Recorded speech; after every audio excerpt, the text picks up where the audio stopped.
Today is Sunday, January 17th, 2021, and I just have a few verses from Daniel to talk about. This is actually a book of the Bible that I've been kind of studying for about a month now, going slower than I probably should, but I've been posting notes to my website, and I'll post a link to my website in the description.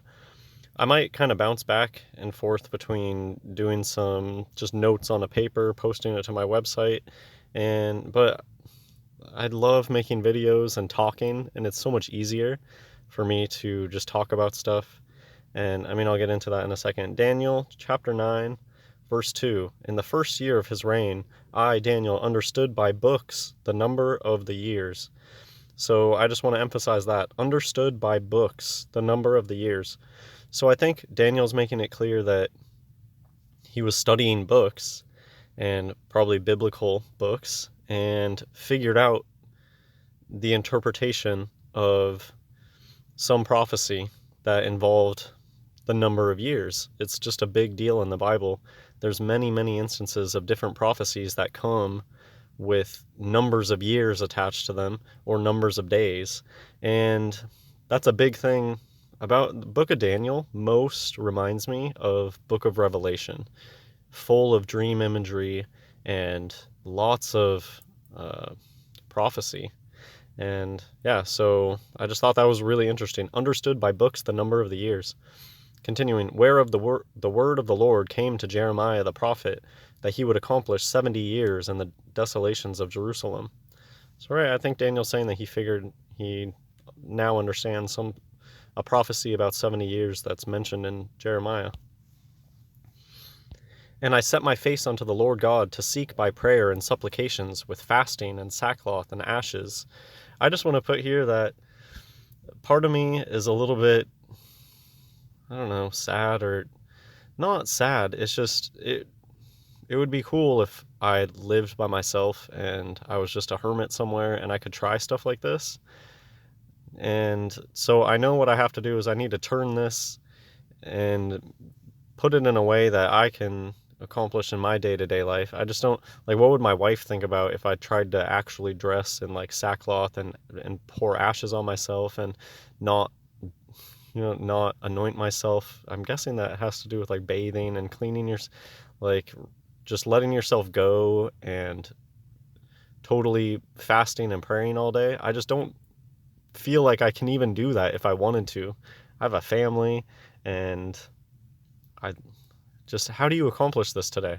So that's something that I'm looking for advice. Or what do you guys think when you read stuff like this about people that dressed in sackcloth? I do wear really ratty, I haven't bought new clothes in a long time. I have a lot of ratty clothing, and that's what I think of when I think of this. Just not worrying too much about what you wear. And fasting, of course, is something that I can do. But even fasting, it's like, it's a weird thing. How do you tell your family, oh, I'm not eating dinner today for the next like 5 days? So I think that there's just different personal ways that we can do this. I know that there's things in my life that I can cut back on, and that's probably how I should be fasting.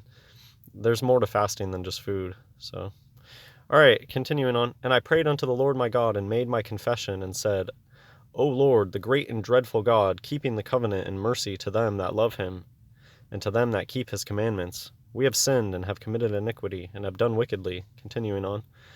And I just think it's important here, where when Daniel was praying, he was speaking out loud. And that's just another point I want to make about making videos. Before I started making videos, my shekel job had to do with speaking. And I think that it's important to speak our words. God made this place with his word. There's something special about spoken word. And in the Bible, a lot of times when people were praying, I think that they were speaking out loud. Okay.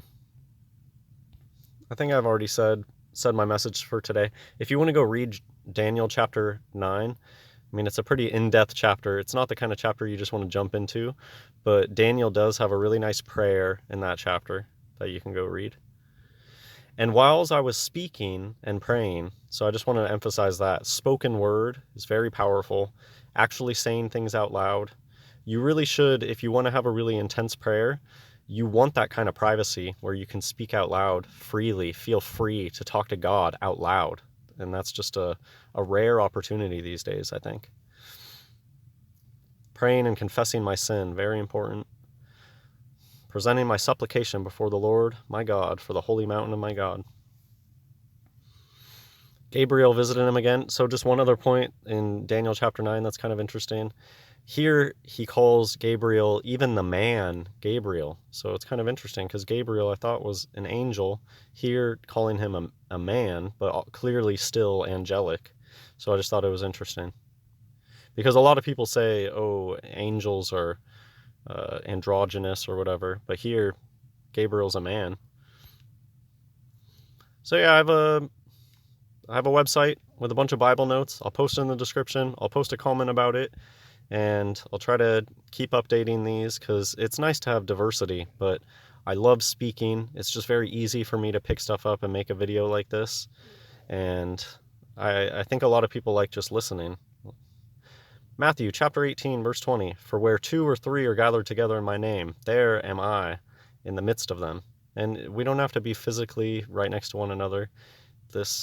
God is bigger than distances, and he knows if somebody's watching my video and thinking about the things that I'm saying at the same time as I'm saying it. So I think this still works together. We can still work together even if we're not right next to one another.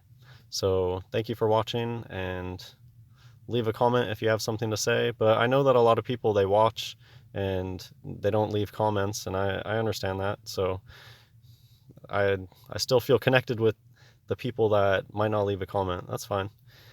God bless everyone.